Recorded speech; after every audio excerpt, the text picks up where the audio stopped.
Problem 4. Isabella uses 1-foot cubical blocks to build a rectangular fort that is 12 feet long, 10 feet wide, and 5 feet high. The floor and the 4 walls are all 1 foot thick. How many blocks does the fort contain?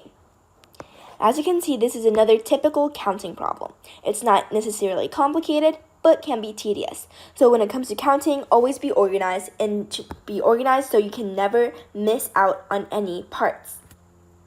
So let's think about it. So we have 4 walls and a bottom. We can split it by looking at each of the 4 walls. And because this is a weird curve like that, I'm just going to split it into 2 rectangles. I'm going to cut it like that. We're going to call this A, B, C, and D. As you can see, A and C are congruent. So we're first going to solve for how many blocks are on A and C. So these 2 walls here. Well, we have the bottom of 10 and a height of 5. And a width of 1. So we get 50. Now 50 times 2 is 100. Now let's look at B and D. Well, they're congruent walls as well. Their bottom used to be 12, but because we cut off one thickness, 2 blocks of 1 on both ends, this is now 10.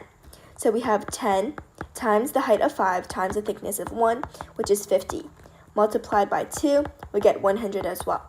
So in the end, all 4 of these walls are actually congruent. Now we're missing one more thing.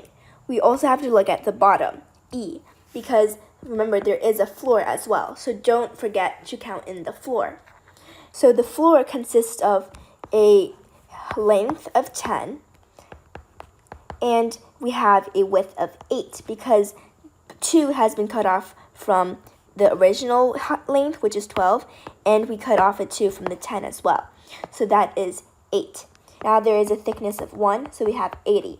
Adding all of these up, we have 100 plus 100 plus 80, which is 280. So in the end, 280 is our final answer.